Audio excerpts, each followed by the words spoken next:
Olá pessoal, sejam bem-vindos aqui para mais um vídeo aqui no canal MMSFA.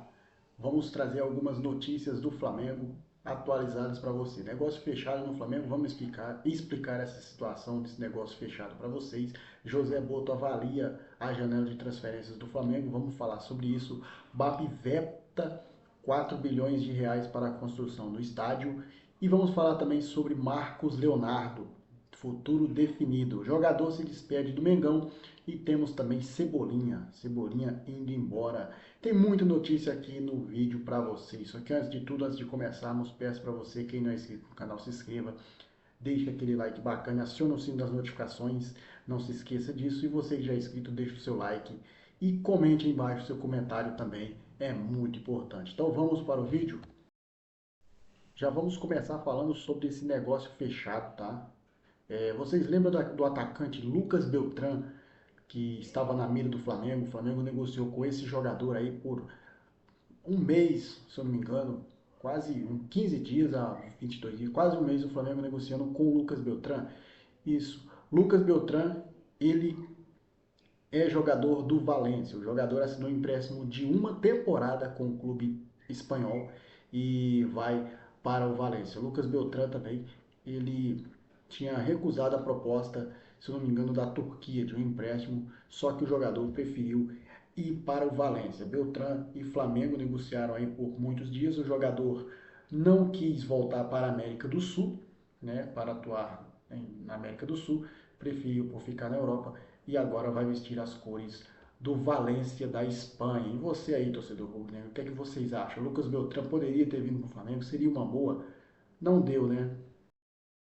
Agora vamos falar de despedida, jogadores despedidos. Na tarde de ontem o Flamengo anunciou a saída de Chola, vocês sabem, né, nigeriano, das categorias de base do Sub-20, ganhou quase tudo pelo Sub-20, teve uma passagem marcada pelo Sub-20, não foi aproveitado no profissional. Chola foi negociado com o Dinamo de Moscou, Dinamo de Kiev, né, da Ucrânia, e o jogador se despediu na manhã de hoje. A despedida emocionante do atacante Chola, que usou as redes sociais para se despedir do Mengão. Foi uma honra vestir a camisa sagrada. Cada título nesse grande clube foi um privilégio para mim e para toda a nação, para sempre. Flamengo aí colocou aqueles emojizinhos do coração, de coraçãozinhos rubro-negro, né? Vermelho e preto. Chola então indo para o Dinamo de Kiev da Ucrânia. Será que o Chola fez um destino bom? A Ucrânia está em guerra ainda, né? Mas eu quero saber a opinião de vocês aí, o que vocês acharam sobre o Chola na final do Mundial. Achei que o Chola entrou muito bem, tá? Muito bem. Vamos mudar de assunto, vamos falar sobre Eric Pulgar, para a gente não alongar muito o vídeo. O Eric Pulgar ele está perto de voltar. O volante deve retornar aos gramados ainda neste mês de setembro, tá? Antes passará por uma ressonância para avaliar a consolidação da lesão. O Flamengo quer acelerar a recuperação do chileno durante a data FIFA para que ele se recupere ali. A verdade é que dentro do Flamengo hoje não tem uma pressa, tá? Uma urgência em trazer o Eric Pulgar, o retorno do Eric Pulgar. Por quê? Porque o Flamengo tem o Saul Niguez, o Flamengo tem o Jorginho, o Flamengo tem o Alan, tem o Everton Araújo, tem o De La Cruz. De La Cruz voltou, De La Cruz com certeza vai ser ali um reserva ou do Jorginho ou do Saul. Então, por isso, o Flamengo não vai acelerar muito aí a recuperação do Eric Pulgar. O jogador deve voltar aí no seu devido tempo normal. Mas a verdade é, as 4 semanas já se passaram e a lesão do jogador está muito mais próxima. O jogador está muito mais próximo aí da volta aos gramados. Eu não sei se o Eric Pulgar na volta ele será titular no Flamengo não, tá, gente? Não sei. Mudando de assunto de Eric Pulgar, vamos falar de Everton Cebolinha. Everton Cebolinha ainda está na mira do Grêmio, tá? A segunda informação aí é que o grande sonho do Marcelo Marques, presidente do Grêmio, né, para 2026 é repatriar Everton Cebolinha. O jogador tem um alto custo no Flamengo e seu futuro pode ser discutido aí em uma possível transferência. A gente sabe que o Cebolinha ele chegou no Flamengo com status de jogador ali que ia suprir, né, a ausência do Bruno Henrique quando o Bruno Henrique se machucou. A verdade é que o Cebolinha não conseguiu desempenhar um bom futebol, chegou até ter momentos bons com o técnico Tite, mas depois veio a grave lesão que atrapalhou o Cebolinha. Agora eu quero saber da opinião de você, torcedor rubro-negro. Vocês negociariam o Everton Cebolinha com o Grêmio? Deixem embaixo nos comentários, tá? Lembrando que o seu comentário é muito importante para o crescimento do canal.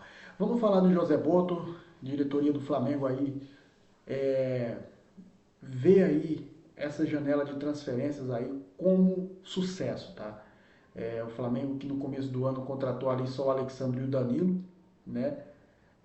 Em meio a tudo isso, a torcida questionando algumas possíveis vindas que acabaram não vindo, mas o José Boto ali, junto com o Baga, a diretoria do Flamengo em geral, eles analisaram e avaliaram a janela de transferência do Flamengo e avaliaram como um sucesso. Tá? O Flamengo contratou Jorginho a custo zero, Saul Niguez a custo zero, Emerson Royal 57 milhões, Samuel Lino 140 milhões e Jorge Carrascal 77 milhões, quase 800 milhões de reais. Então o Flamengo gastou aí em torno mais de 230 milhões de reais e mesmo assim a diretoria avaliou como sucesso, porque você tem jogadores como Saul e Jorginho que vocês não gastaram, só vão arcar com os custos, né, de salário e luvas.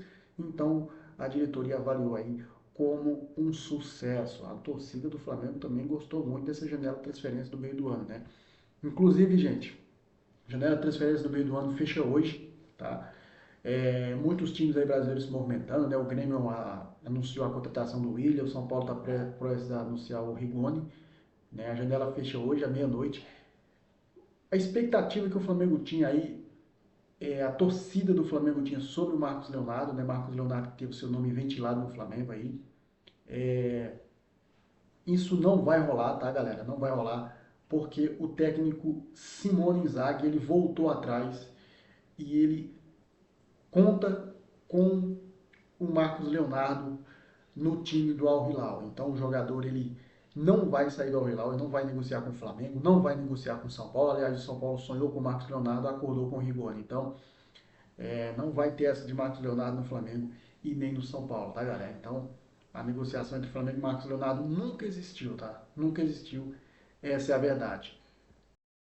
Agora vamos falar sobre uma notícia boa sobre Alexandro. É isso mesmo, o lateral esquerdo Alexandro tem mais chance aí de deixar o departamento médico. Ele lesionou a panturrilha esquerda no jogo contra o Vitória e não enfrentou o Grêmio no domingo no empate em 1 a 1.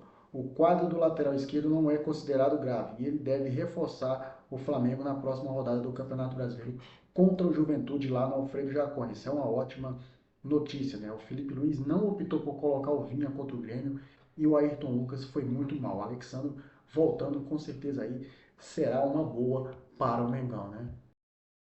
Agora vamos falar dos ingressos aí para o jogo contra o Estudiantes. O sócio o torcedor quiser adquirir ingresso aí para a partida contra o Estudiantes, os valores já foram divulgados, tá? Oeste Inferior, Nação Maraca, R$ 75. Nação Maraca 2, R$ 105. Nação Maraca 3, R$ 120. Público geral, R$ 300, meia 150. Maraca mais Flamengo, Nação Maraca 1, 281. Nação Maraca 2, 363 e Nação Maraca 3, R$ 405. Público geral 900, a meia sai a 487. Lembrando, gente, que a venda começa nessa terça-feira 2 para sócios torcedores aí e no dia 12 de setembro, sexta-feira, aí sim será aberto ao público geral. Então, você que é sócio torcedor do Flamengo, corre rápido aí para adquirir o seu ingresso. Inclusive eu achei muito caro, tá? Esses ingressos aí, muito caro mesmo. Bem, agora vamos falar aí para fechar o vídeo aqui sobre construção do estádio, gente, porque surgiu uma notícia ontem que o Flamengo ele estaria aí com uma negociação com o patrocínio aí de grupo de investidores que ia arcar com 4 bilhões de reais para a construção do estádio, né, no terreno do gasômetro. Mas ontem o Flamengo soltou uma nota, tá?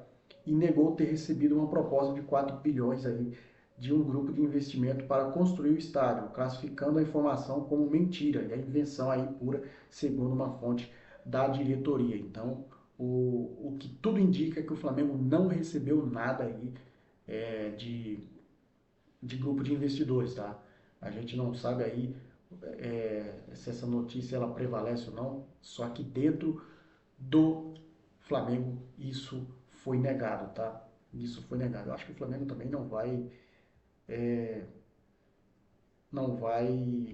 negociar assim para uma empresa investidora vir aqui para mandar no seu estádio. Se tiver de fazer uma coisa, vai ser uma coisa certa, né? Para fechar o vídeo, agenda aí dos próximos jogos do Flamengo aí, então você já marca na agenda aí, tá?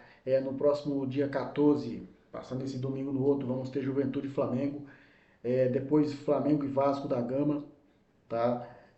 No dia Flamengo e Vasco da Gama no dia 21, não, depois nós temos no dia 18 Estudiantes e Flamengo pela Libertadores, no dia 21 Vasco da Gama e Flamengo, Flamengo e Vasco da Gama no Maracanã, depois no dia 25 vamos ter Estudiantes e Flamengo em La Plata, depois no dia 28 vamos ter Flamengo, Corinthians e Flamengo na Neoquímica Arena, e para fechar Cruzeiro e Flamengo aí.